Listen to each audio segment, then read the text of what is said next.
ต่อไปให้พบกับหมอลำสีเมือง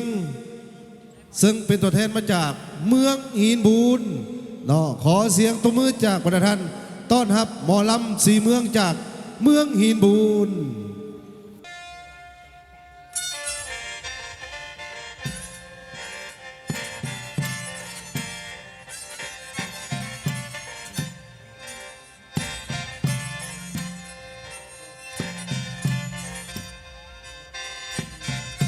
โอ้ย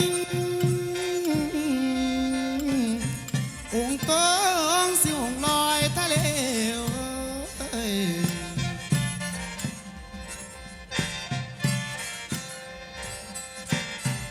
ท่านเอ๋ยนับแต่มือละโน10 นิ้วข้าสิยกละโนใส่เก้า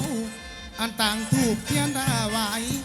ขอสมมาดอกคนฟังทั้งพระสงฆ์องค์ข้าเจ้า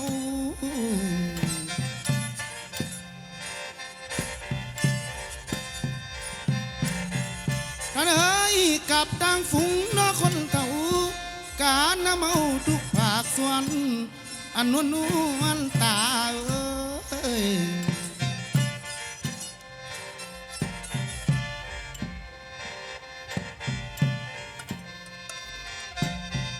ท่านเอ๋ยสบายดีน้อพี่น้องทุกท่านมาในงานลั่นสิจ่าเจ้าเป็นก่อน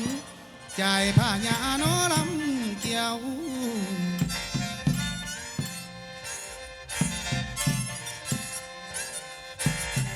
มื้อนี้หมอลำเหลียวละโนขึ้นฟ้าเทียนมีข้าโนไหลหวนพอมางอดแข่งคำมวนเพิ่นจัดงานละโนคือคืนป่าซาเสื้อกะซื่นสม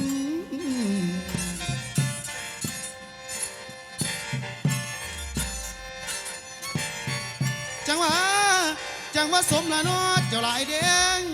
สมกับเป็นละโนที่ตั้งองค์การใหญ่อยู่ในแข่งพวงป่าซาดอกสนลาวกะมวนหินมาโนแมง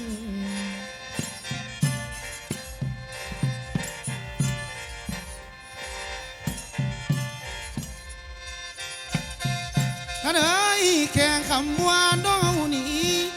ก็มีดีตั้งหลายอย่างอันบางโง่ลำโพ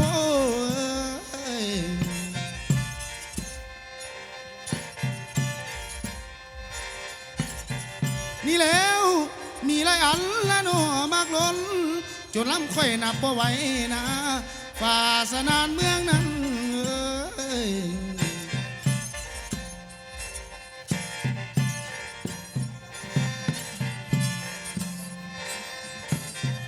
ท่านเอ๋ยมีพระทองพระราชเจ้าภาษีโคตรตาว่องหลวงปวงป่าซาดอกสนลาวกาบตูลีเจ้าเวียนน้อม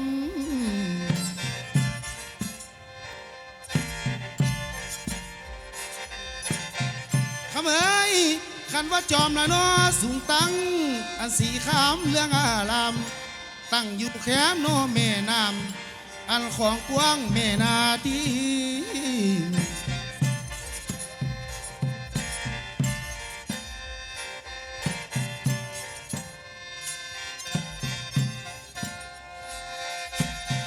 ท่านเอ๋ยถึงยามปีโนมาแล้วเสียงเซลเซลเจ้าห้องหูโฆษณาประกาศกองอันเสียงห้องอังออท่านเอ๋ย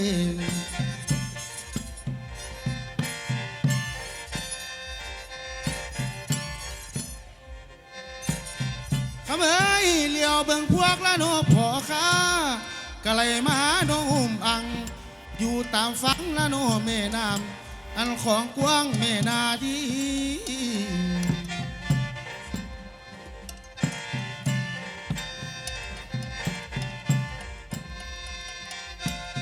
ถ้าเอ้ยเว้าถึงเรื่องละโนเศรษฐกิจนี้บ่หน่อยนาโนแข่งใดมีทางไทยโนหรือจีนมาค้าขายตั้งหลายเมือง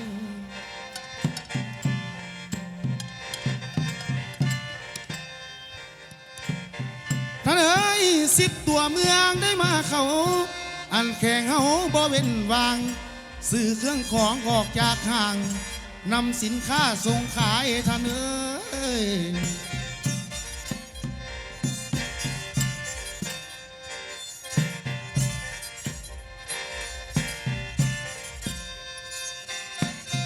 ท่านเอ้ยด่านสากลแรงที่สามนี้ก็มีดีอันหลายอย่างสิบางโหมโพย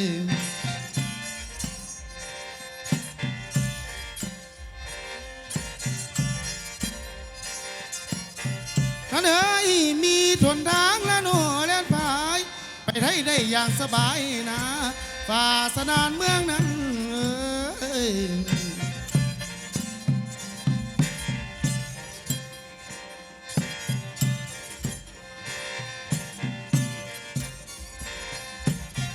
ท่านเอ้ยการค้าขายมีหลายเยื้องไหลเข้าเมืองนับบ่ค่อยไหลเข้าแผงอยู่คู่มือคือดีแท้อีเมเฮา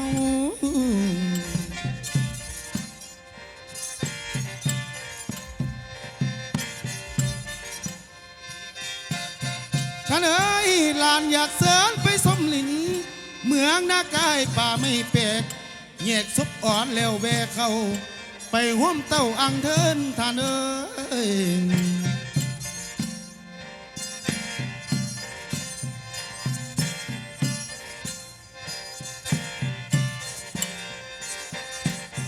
ท่านเอ้ยเมืองนากายมีไฟฟ้าอันเขื่อนใหญ่เจ้าเดินสองเมืองคูนคำกาคือกันเขื่อนหินบุญก็มีพร้อม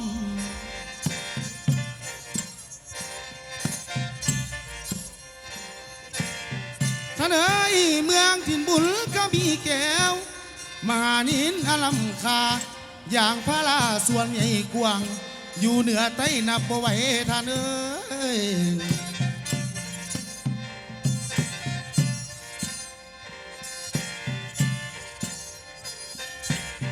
ท่านเอ้ยหัตถกรรมนะเนาะเพื่อนเด็ดในใส่งามงามการปั่นล้อมีทั้งขกมีทั้งหมอมีทางอูโนเองน้ำอันหลายล้นนับบ่ไหวท่านเอ้ย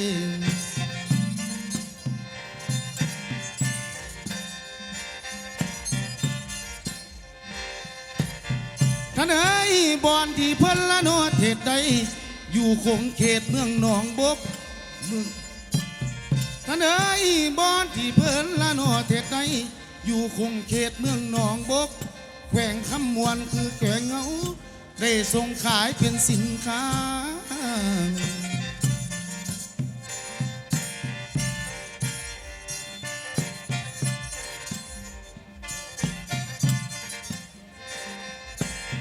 บัดนี้ลานศิลาโนลงแล้วอวยพรใส่ให้พวกกันลาพี่น้องเตลาบ้านการนำเจ้าคู่สุคนท่านเอ้ย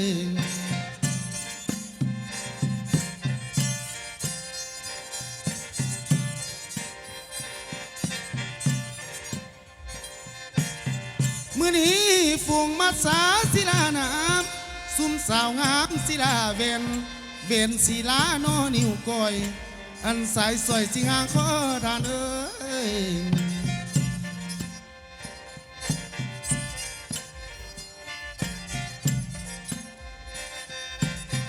ท่านเอ้ยปอศิลาละโนส่วนหางเขือยานางลาโนไหลให้สิไก่ปลาเด็กตวงอันตั้มส้มสิโจมาท่านเอ้ย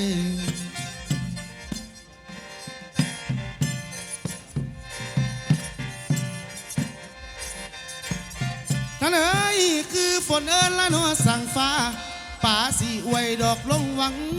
หนังสีลาดอกฟองเพนหากห่างไกลเจ้านี่น้อย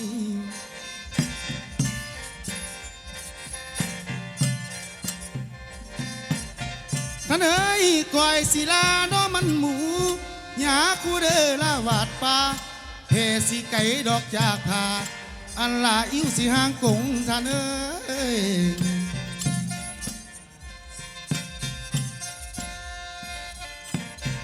บัดนี้ไผ่ผู้ฟังน้อลำคอยอันทั้งปวงให้สุกยิงสุกทางยิงสุกทางสาย สุขทางใหญ่เจ้าเล่น้อย ฟังลำค่อยอยู่ดีท่านเอ้ยโอ้ละน้อง